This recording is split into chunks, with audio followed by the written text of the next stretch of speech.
সেই মিডিয়াম হতে হবে অনির্বাণকে। আমার বড় মামার বন্ধু জ্যোতিষী ধূর্জুটি চক্রবর্তী, তিনি প্ল্যান্টেডে আত্মা নামাতে পারেন। অনির্বাণ তো এখনো এলো না। এদিকে তোর ধুজুটি বাবুর কোনো পাত্তা নেই। ওই যে ধূর্জুটি বাবু।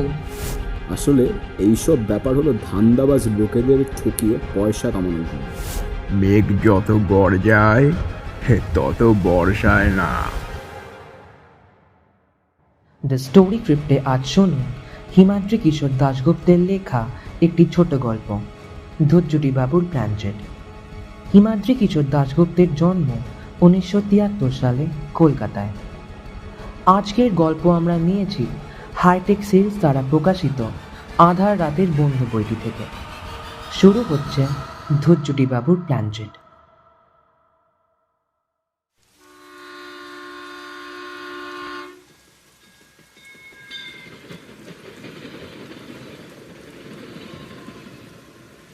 পলাশ বলল, কিরে নীলু, পরপর 4টে ট্রেন চলে গেল, অনির্বাণ তো এখনো এলো না।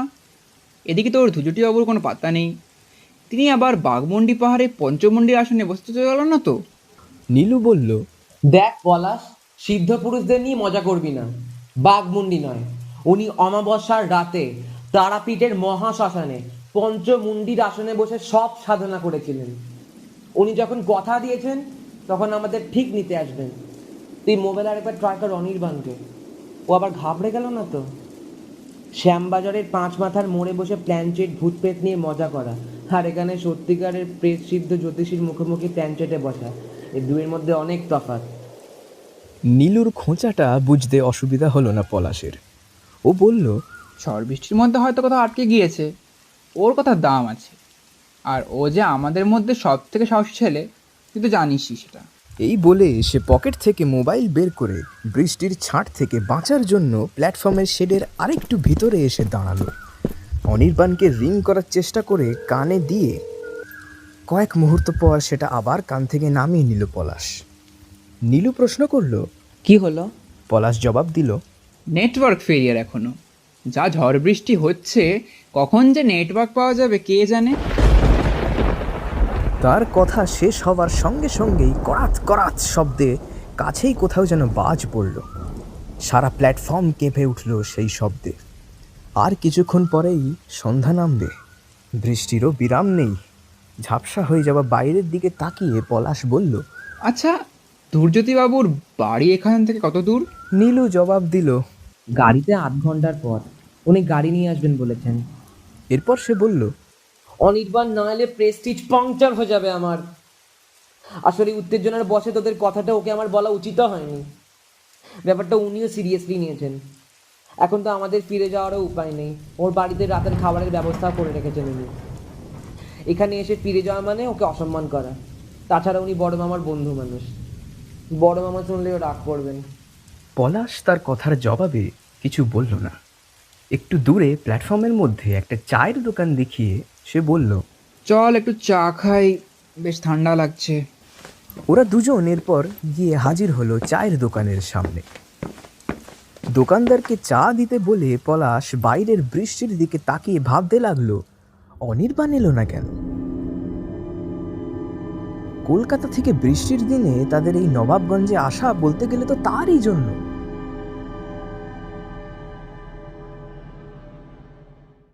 পলাশদের নবাবগঞ্জে আসার কারণটা একটু খুলে বলা যাক। পলাশ, নীলকান্ত অর্থাৎ নীলু, অনির্বাণ এরা সকলেই শ্যামবাজারের বাসিন্দা এবং কাছেই গণেন্দ্র মিত্র লেনের যুগের পথিক ক্লাবের সদস্য। প্রত্যেকেই ওরা কলেজ ছাত্র অথবা সদ্য পাশ করে বেরিয়েছে কলেজ থেকে। শরীরচর্চা, খেলাধুলো, লেখাপড়ার পাশাপাশি নিয়মিত তাদের আড্ডার আসর বসে ওই গণেন্দ্র মিত্র লেনের ঘুপচি ক্লাব ঘরে। দিন 10 আগে এমনই এক বর্ষার সন্ধে ক্লাব ঘরে বসে গল্প করছিল তারা। শুধু 3 জন নয়, রিজু, অসীম, তপন, ভোলা আরও অনেকেই সেদিন হাজির ছিল সেইখানে।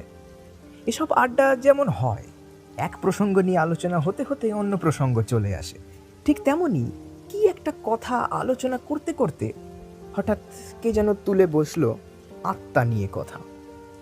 শুরু হলো আত্মা প্রেতাত্মা আছে কি না তাই নিয়ে সনাতনী তর্ক। নীলুর আত্মাটাত্মার ব্যাপারে প্রচণ্ড বিশ্বাস। সে হঠাৎ বলল, আমার বড় মামার বন্ধু জ্যোতিষী ধূর্যটি চক্রবর্তী, যার কাছে আমি হাত দেখাই, তিনি প্ল্যানচেটে আত্মা নামাতে পারেন। আমার বড় মামা এই ঘটনা নিজের চোখে দেখেছেন। অনির্বাণ প্রেসিডেন্সির ফিজিক্সের ছাত্র, ঘোর যুক্তিবাদী। নীলুর কথাটা শোনার সঙ্গে সঙ্গেই সে চেপে ধরল তাকে, বলল, যখন সুনিতা উইলিয়াম মহাশূন্যে পায়চারি করে এলেন, সে সময় দাঁড়িয়ে কেউ আত্মা নামাচ্ছেন? এ কথা বিশ্বাস করতে হবে। আসলে এইসব ব্যাপার হলো ধান্দাবাজ লোকেদের ঠকিয়ে পয়সা কামানোর জন্য। ব্যাস শুরু হয়ে গেল জোর তর্ক। যারা হাজির ছিল তারা ভাগ হয়ে গেল প্ল্যানচেটের মাধ্যমে আত্মা নামানো যায় কি না এই নিয়ে। পলাশেরও আত্মাটাত্মায় বিশ্বাস নেই। স্বাভাবিকভাবে সেও সেদিন অনির্বাণের পক্ষ নিয়েছিল। অনেক যুক্তি পাল্টা যুক্তির পরও যখন সিদ্ধান্তে পৌঁছানো গেল না, তখন ভোলা একটা প্রস্তাব দিল। সে বলল, নীলু গিয়ে ধৈর্যটি বাবুকে রাজি করাক প্ল্যানচেটে আত্মা নামিয়ে দেখানোর জন্য। তিনি যদি সত্যি তা পারেন তাহলে সকলেই ব্যাপারটা মেনে নেব। তবে এর মধ্যে একটা কন্ডিশন আছে। প্ল্যানচেটে মিডিয়াম, অর্থাৎ যার মাধ্যমে আত্মা নামানো হয়, সেই মিডিয়াম হতে হবে অনির্বাণকে। তাহলেই প্রমাণ হয়ে যাবে আত্মা নামানোর ব্যাপারটা সাজানো কিনা। সেদিনের সেই আলোচনা অন্য দিনের মতো শুধু আলোচনাতেই সীমাবদ্ধ থাকেনি। অনির্বাণ আর নীলু দুজনেই সিরিয়াসলি নিয়েছিল বিষয়টা। পরের দিনই নীলু তার বড় মামাকে সঙ্গে নিয়ে হাজির হয়েছিল ধৈর্যটিবাবুর বউবাজারের চেম্বারে। সব কথা শোনার পর প্ল্যানচেটের ব্যাপারে রাজি হয়ে গেলেন ধৈর্যটিবাবু। তবে তিনি বললেন, নীলু, অনির্বাণ ও আর একজন, অর্থাৎ মোট 3 জনকে আজ এই আষাঢ় মাসের অমাবস্যার দিন তার নবাবগঞ্জের বাড়িতে আসতে হবে। তার বাড়িতে অন্য কেউ থাকে না, ফলে উভয় পক্ষের কোনো অসুবিধা হবে না। সেখানে রাত্রি বাস করে পরদিন কলকাতা ফিরতে পারবে নীলুরা। তার আমন্ত্রণেই পলাশ আর নীলু বিকেলে ট্রেনে নবাবগঞ্জ প্ল্যাটফর্মে এসে নামল। কিন্তু কলকাতায় একটা কাজ সেরে অন্য ট্রেনে অনির্বাণের এখানে আসার কথা থাকলেও তার দেখা নেই। বৃষ্টির মধ্যে প্ল্যাটফর্মে অনির্বাণের জন্য 1 ঘন্টা ধরে অপেক্ষা করছে পলাশরা। ধৈর্যটিবাবুও তাদের এখনো নিতে আসেননি। চা খাওয়া হয়ে যাওয়ার পর পলাশ একবার তার রিস্ট ওয়াচের দিকে তাকিয়ে বলল, 6টা তো বাজলো ভাই, আর আধ ঘন্টার মধ্যে যদি দুজনের মধ্যে কেউ না আসে তাহলে ডাউন ট্রেন মেরে কিন্তু ব্যাক করব আমরা। অনেকক্ষণ ধরে অপেক্ষা করছি, আমাদের কিন্তু এরপর কোনো দোষ দেওয়া চলবে না বস। পলাশের কথা শুনে একটু চিন্তা করে নীলু বলল, ঠিক আছে, তাহলে তাই হবে। কথাটা বলল বটে, কিন্তু ঠিক সেই সময় একটা কালো রঙের অ্যাম্বাসাডর গাড়ি এসে প্ল্যাটফর্মের বাইরে রেলিংয়ের ধার ঘেঁষে দাঁড়ালো। গাড়িটা দেখেই নীলু বলে উঠল, ওই যে ধূর্যটি বাবু, এটা ওর গাড়ি, আমি চিনি। গাড়ি থেকে বৃষ্টির মধ্যে বাইরে নেমে ছাতা খুললেন ধুতি পাঞ্জাবি পরা, চোখে সোনালি ফ্রেমের চশমা, এক লম্বা চওড়া ভদ্রলোক। তিনি উঠে এলেন প্ল্যাটফর্মে। তাকে দেখে প্রথমে নীলু আর তার পিছন পিছন পলাশ এগিয়ে গেল তার দিকে। ভদ্রলোক এসে দাঁড়ালেন শেডের নিচে। নীলুরাও এসে দাঁড়ালো তার সামনে। ভদ্রলোকের বয়স মনে হয় 60-এর কাছাকাছি হবে। ফর্সা রং, টিকলো নাক, 2 হাতে অনেক আংটি। পলাশ আর নীলুকে একবার ভালো করে দেখে নিয়ে তিনি নীলুর উদ্দেশ্যে বললেন, আমি কলকাতা থেকে ফিরছি, তাই একটু আসতে দেরি হয়ে গেল। তা তোমরা 2 জন কেন? আমি তো 3 জনকে আসতে বলেছিলাম। আর এই কি সেই ছেলে যে মিডিয়াম হতে চায়? গম্ভীর স্বরে এই কথাগুলো বলে ধৈর্যটিবাবু তাকালেন পলাশের দিকে। নীলু বলল, না না, এসে নয়, এর নাম পলাশ। আমরা দুজন একসঙ্গে এসেছি। অন্য ট্রেনে এসে এখানে আমাদের সঙ্গে মিট করার কথা অনির্বাণের, কিন্তু 1 ঘন্টা ধরে ওর জন্য আমরা অপেক্ষা করছি, ও এখনো এলো না। মোবাইল কানেকশনও কাজ করছে না। তার কথা শুনে ভদ্রলোক কয়েক মুহূর্ত কি যেন ভাবলেন, তারপর বললেন, তা তোমরা 2 জনেই বরং আমার সঙ্গে এসো। আমি হিউম্যান সাইকোলজি বুঝি। সম্ভবত সে ভয় পেয়েছে, সে আসবে না। মেঘ যত গর্জায় তত বর্ষায় না। সন্ধ্যা নেমে আসছে, জল কাদায় বেশ কিছুটা পথ যেতে হবে আমাদের। তার ওপর আমার গাড়ির একটা হেডলাইট আবার ভেঙে গিয়েছে আজ। এই বলে তিনি তাকিয়ে রইলেন নীলুদের দিকে। নীলু বলতে যাচ্ছিল, কিন্তু অনির্বাণ যদি পরের ট্রেনে এখানে এসে পৌঁছয় তখন কি হবে? কিন্তু তার আগেই প্ল্যাটফর্মের মাইকে ঘোষণা শোনা গেল, বিশেষ ঘোষণা, ঝড় বৃষ্টিতে কুতুবপুর স্টেশনে গাছ পড়ে ওভারহেড তার ছিঁড়ে যাওয়ায় আপ লাইনে রাত 10টা পর্যন্ত কোনো ট্রেন চলবে না। যাত্রী সাধারণের সুবিধার্থে এই সংবাদ জানানো হচ্ছে। ঘোষণাটা শুনে ধুজ্জুটিবাবু বললেন, এরপর তার আসার আর কোনো সম্ভাবনা নেই। আর যদি সে কোনোভাবে এখানে এসে হাজির হয়, আর যদি তার আমার বাড়ি যাওয়ার সত্যি ইচ্ছে হয়, তাহলে যে কোনো ভ্যান রিক্সাকে বললেই সে আমার বাড়ি নিয়ে যাবে। এই কথাগুলো বলে তিনি পলাশের উত্তরের অপেক্ষা না করে এসো। বলে হাঁটতে শুরু করলেন তার গাড়িতে যাওয়ার জন্য। পলাশ আর নীলু একবার পরস্পরের দিকে তাকিয়ে অগত্যা ধুজ্জুটিবাবুকে অনুসরণ করল। গাড়িতে উঠে ধুজ্জুটিবাবু চালকের আসনে বসলেন। পলাশরা বসলো তার পিছনের আসনে। গাড়িতে ওঠার সময় প্রায় ভিজে গেল পলাশরা। গাড়ি স্টার্ট নেওয়ার প্রায় সঙ্গে সঙ্গেই যেন ঝুপ করে অন্ধকার নামলো বাইরে। একটা হেডলাইটের আলোয় খানাখন্দে ভরা মেঠো পথ দিয়ে বর্ষার অন্ধকারে ধুরজুটিবাবুর গাড়ি ছুটল তার বাড়ির দিকে।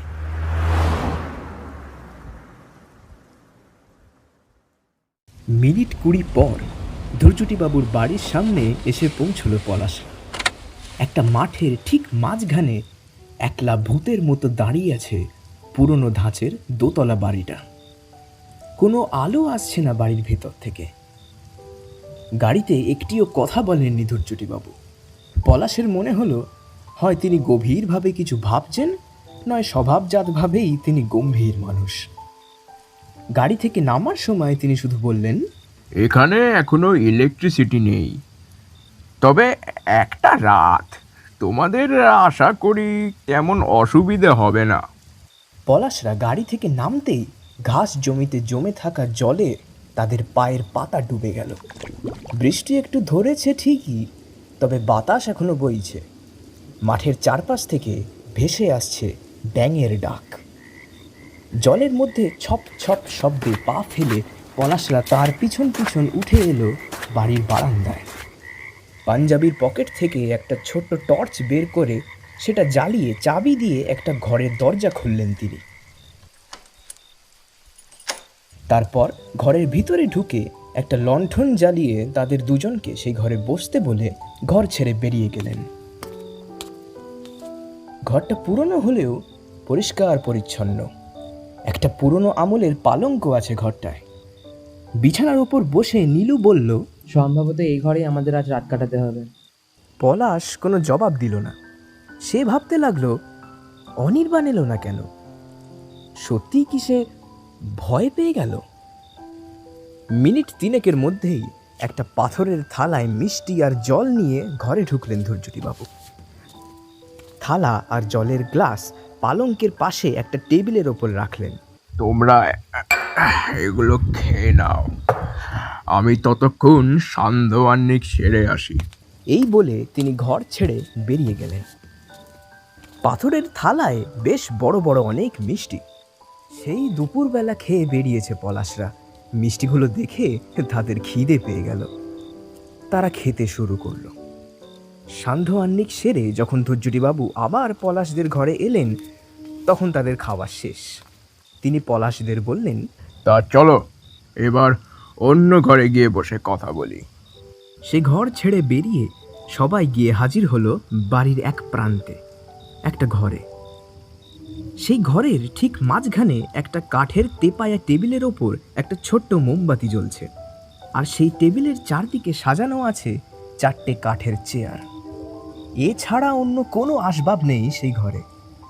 ঘরটায় আরও একটা দরজা আছে। ঘরে ঢুকে সেই দরজাটাও খুলে দিলেন ধুরজুটিবাবু।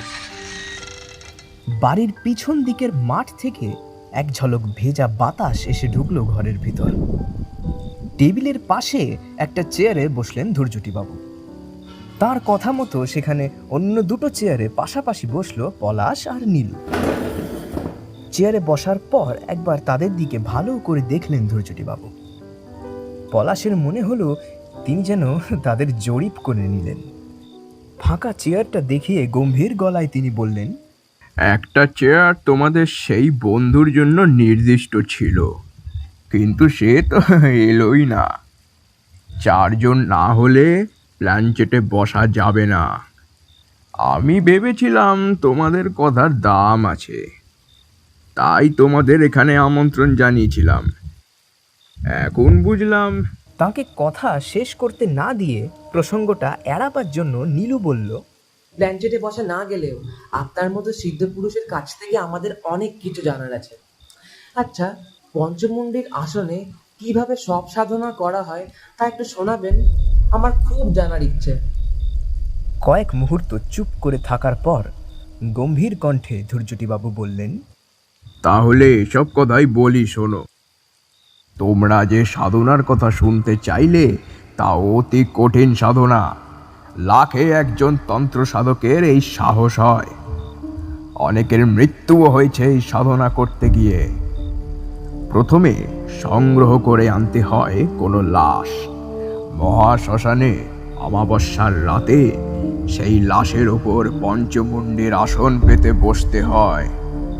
সঙ্গে রাখতে হয় মাটির ভাঁড়ে চাল ভাজা আর নরকরটিতে সুরা। মন্ত্রোচ্চারণে প্রেতাত্মা এসে প্রবেশ করে সেই শরীরে।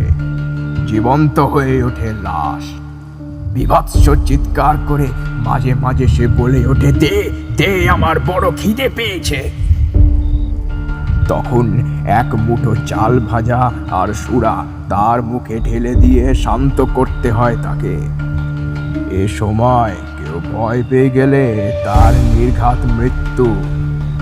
লাশের ওপর পাতা আসনে শক্ত হয়ে বসে চামুণ্ডা মন্ত্র জপ করতে হয়।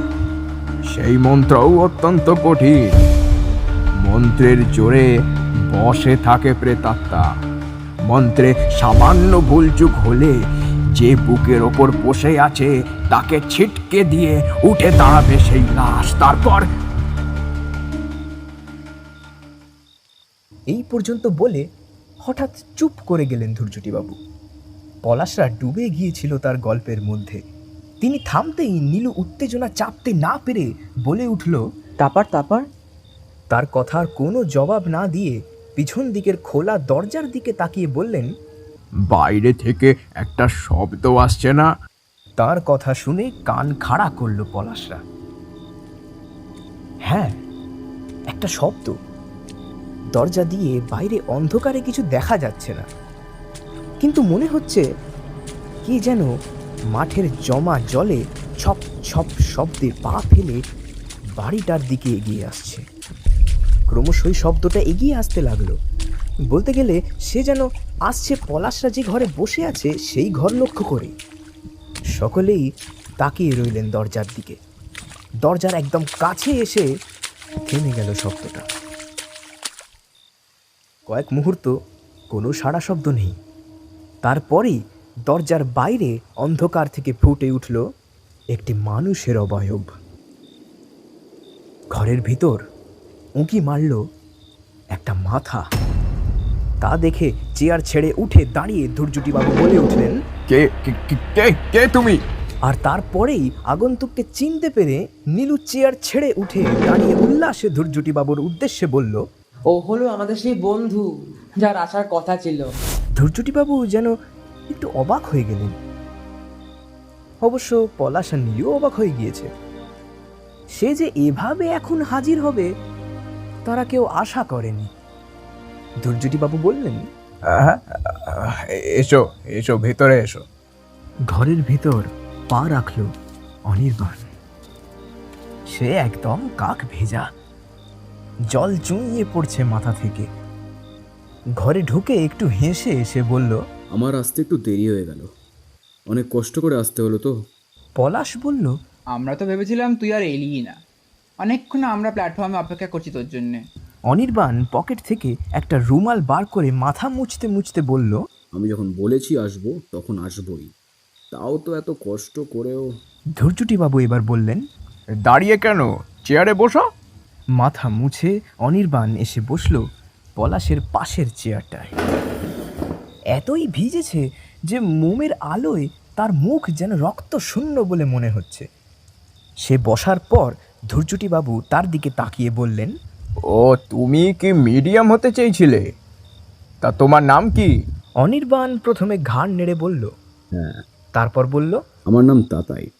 অনির্বাণ হঠাৎ তার ডাক নামটা বলল কেন তা বুঝতে পারল না পলাশ।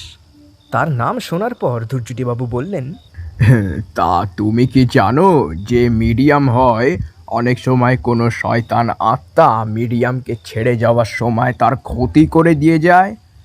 অনির্বাণ তাঁর কথার উত্তরে বলল, ক্ষতি করে মানুষেরা, আত্মা নয়।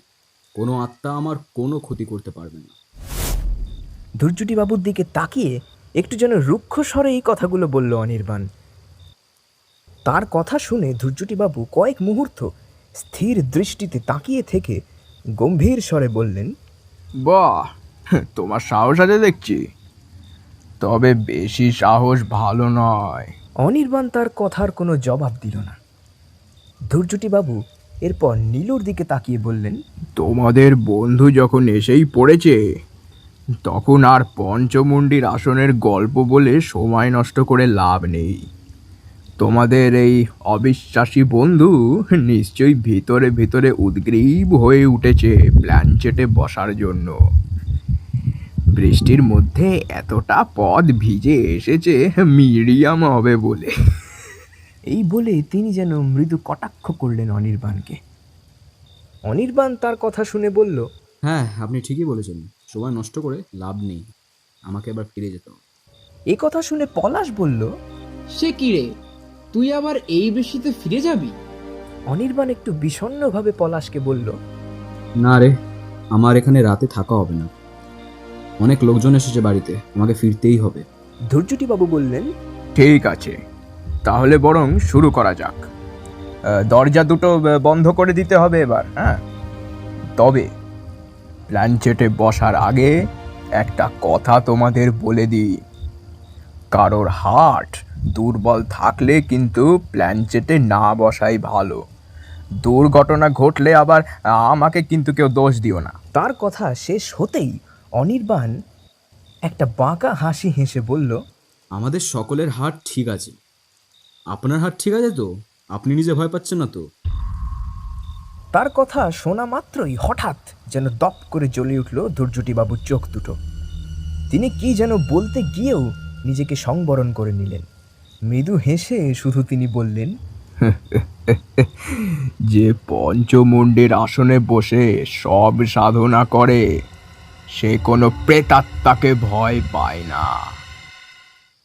নীলু উঠে গিয়ে দরজা দুটো বন্ধ করে এলো।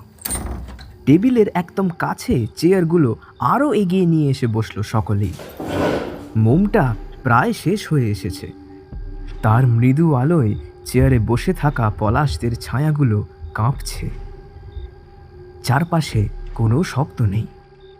সকলে ঠিকভাবে বসার পর কয়েক মুহূর্ত অনির্বাণের দিকে তাকিয়ে ধৈর্যটিবাবু বললেন, তোমরা আমার মতো এইভাবে দু হাতের আঙুলগুলোকে টেবিলের ওপর আলতো করে ছুঁয়ে রাখো। আমি আলো নেভাবার পর কেউ কোনো কথা বলবে না, শুধু এক মনে চিন্তা করবে পরিচিত কোনো মৃত ব্যক্তির কথা। পলাশরা তার দেখা দেখি টেবিলের উপর আঙুল রাখল। আঙুল রাখতে গিয়ে পলাশের আঙুল মুহূর্তের জন্য ছুঁয়ে গেল তার পাশে বসা অনির্বাণের হাতের পাতা। পলাশের মনে হলো বৃষ্টিতে ভিজে অনির্বাণের হাত যেন বরফের মতো ঠান্ডা হয়ে গিয়েছে। ধৈর্যটিবাবু সকলের মুখের দিকে তাকিয়ে এক ফুঁয়ে মোমবাতিটা নিভিয়ে দিলেন। সারা ঘরে নেমে এলো জমাট বাঁধা অন্ধকার। সকলেই এক মনে চিন্তা করতে লাগলো পরিচিত কোনো মৃত মানুষের কথা। নিস্তব্ধ অন্ধকার ঘর। মিনিট পাঁচেক পর পলাশের মনে হলো টেবিলটা যেন থরথর করে একবার কেঁপে উঠল। আর তারপরেই শোনা গেল ধৈর্যটিবাবুর গভীর অথচ চাপা কণ্ঠস্বর। আপনি কি এসেছেন? এসে থাকলে টেবিলে একবার শব্দ করুন। টেবিলটা আরও একবার কেঁপে উঠল। তারপর একটা পায়ায় শব্দ শোনা গেল, ঠক। পলাশের একটু ভয় করলো এবার। ধৈর্যটিবাবুর গলা শোনা গেল, তাহলে আপনি এসেছেন? আপনার নাম কি? পলাশের পাশে বসে থাকা অনির্বাণের গলায় প্রথমে একটা ঘড়ঘড় শব্দ শুরু হলো। তারপর একটা অস্পষ্ট স্বর শোনা গেল, আমার নাম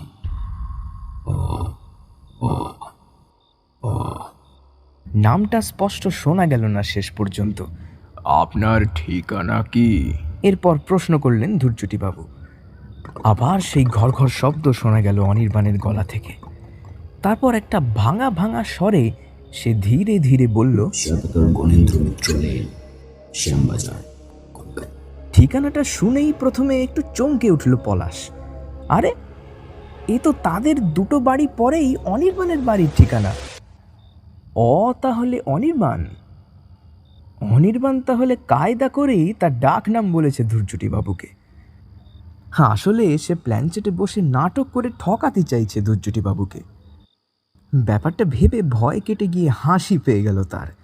হাসি চেপে রেখে সে ধৈর্যটিবাবু আর অনির্বাণের কথাবার্তা শুনতে লাগলো।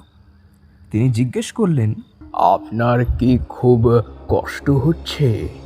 হ্যাঁ, খুব কষ্ট, খুব কষ্ট। কোমরটা একদম ভেঙে গুড়িয়ে গেছে। অনির্বাণের গলার স্বর যেন অনেক দূর থেকে ভেসে আসছে। অনির্বাণ পারে বটে অভিনয় করতে, মনে মনে ভাবল পলাশ। ধৈর্যটিবাবু বললেন, ও, তার মানে অপঘাতে মৃত্যু হয়েছে আপনার? কিভাবে? একটা গাড়ি চাপল, সব শেষ। জবাব দিল অনির্বাণ। কি গাড়ি ছিল সেটা? বাস না লরি? না, বাস নয়, একটা অ্যাম্বাসেডর। আজ দুপুরে পার্ক সার্কাসের মোড়ে। এরপর সে কি বলল ঠিক বুঝতে পারল না পলাশ। ধৈর্যটিবাবু তার কথা শুনে বলে উঠলেন, তার নম্বর কত ছিল? পলাশের মনে হলো প্রশ্নটা করার সময় তার গলাটা যেন কেঁপে উঠল। কয়েক মুহূর্তের নিস্তব্ধতা। তারপরেই অনির্বাণের স্পষ্ট উত্তর শোনা গেল, WEQ5555। তার কথা শোনার সঙ্গে সঙ্গেই অন্ধকারের মধ্যে প্রচণ্ড জোরে আর্তনাদ করে উঠলেন ধৈর্যটিবাবু। তারপর দুম করে একটা শব্দ হলো। পলাশের মনে হলো ধৈর্যটিবাবু যেন চেয়ার থেকে মাটিতে পড়ে গেলেন। পরক্ষণেই প্রচণ্ড জোরে হাসতে শুরু করলো অনির্বাণ। ব্যাপারটা কি হলো ঠিক বুঝতে পারল না পলাশ বা নীলু। হাসতে হাসতে অনির্বাণ বলল, দেখ, তোদের পঞ্চমুণ্ডী আসনে বসে সিদ্ধ পুরুষ নিজেই কেমন ভয় পেয়ে গেলেন। কিন্তু শেষ পর্যন্ত মনে হয় তোর বিশ্বাসটাই ঠিক, নীলু, ঠিক। তার কথা শেষ হওয়ার পর আবার ঘরটা নিস্তব্ধ হয়ে গেল। হঠাৎ কিভাবে যেন ঘরের একটা দরজা শব্দ করে খুলে গেল। এক ঝলক ঠান্ডা বাতাস ঢুকলো ঘরের ভিতর। পলাশ বলল, ধৈর্যবাবু, ও ধৈর্যবাবু, আপনার কি হলো? অনির্বাণ, অনির্বাণ। কিন্তু কারো কোনো শব্দ পাওয়া গেল না। নীলুও তাদের নাম ধরে ডাকলো, ধৈর্যটিবাবু, অনির্বাণ। তারপর পকেট থেকে একটা লাইটার বের করে জ্বালালো। মৃদু আলোয় তারা দেখতে পেল মাটিতে পড়ে আছেন ধৈর্যটিবাবু। তার মুখ দিয়ে গাঁজলা বেরোচ্ছে, কিন্তু অনির্বাণ ঘরের মধ্যে নেই। তার চেয়ার খালি। নীলু লাইটার দিয়ে মোমের টুকরোটা জ্বালিয়ে দিল। ধৈর্যটিবাবুর পাঞ্জাবির পকেট থেকে টর্চটা ছিটকে পড়েছিল মেঝের উপর। পলাশ সেটা চট করে কুড়িয়ে নিয়ে নীলুকে বলল, তুই ধৈর্যবাবুকে দেখ, আমি দেখি অনির্বাণ কই গেল। সে এভাবে ঘর থেকে বেরিয়ে গেল কেন হঠাৎ? ঘর ছেড়ে খোলা দরজা দিয়ে বারান্দায় বেরিয়ে এলো পলাশ। টর্চ জ্বালিয়ে সে দেখতে পেল কিছুটা দূরে দাঁড়িয়ে আছে ধৈর্যটিবাবুর গাড়িটা। টর্চের আলো মাঠের বেশি দূরে যাচ্ছে না, আর কিছু দেখা যাচ্ছে না মাঠে। বারান্দাতেও সে নেই। বারান্দা থেকে মাঠে নেমে কয়েক পা এগিয়ে টর্চের আলো চারপাশে ঘোরাতে ঘোরাতে চিৎকার করে বলে উঠল পলাশ, অনির্বাণ, অনির্বাণ, তুই কোথায় গেলি? ঠিক সেই সময় পলাশের পকেটে বেজে উঠল মোবাইলটা। কানে দিতেই ওপাশ থেকে মোবাইলে ভেসে এলো পলাশদের বন্ধু অসীমের গলা। কে পলাশ? আমি অসীম বলছি। তোরা যেখানে আছিস সেখান থেকে এক্ষুনি কলকাতায় ফেরা খুব জরুরি। অনেকক্ষণ ট্রাই করার পর তোদের ধরতে পারলাম। পলাশ বলল, কেন, কি হয়েছে? কয়েক মুহূর্ত চুপ করে থেকে অসীম বলল, অনির্বাণ আর নেই। আজ দুপুরে পার্ক সার্কাসের মোড়ে একটা অ্যাম্বাসেডর তাকে। আর বলতে পারল না অসীম, কান্নায় সে ভেঙে পড়ল। পলাশ তাকে চিৎকার করে বলল, কি বলছিস তুই? অনির্বাণ তো এক্ষুনি... কথাটা শেষ করতে পারল না পলাশ। উত্তেজিতভাবে তার টর্চ ধরা হাতটা নাড়াতে গিয়ে টর্চের আলোটা যেন হঠাৎ আটকে গেল কিছু দূরে দাঁড়ানো ধৈর্যটিবাবুর অ্যাম্বাসাডারের নম্বর প্লেটের ওপর। পলাশ দেখতে পেল সেখানে জলজল করছে গাড়ির নম্বরটা WBQ5555। টর্চটা খসে পড়ল তার হাত থেকে।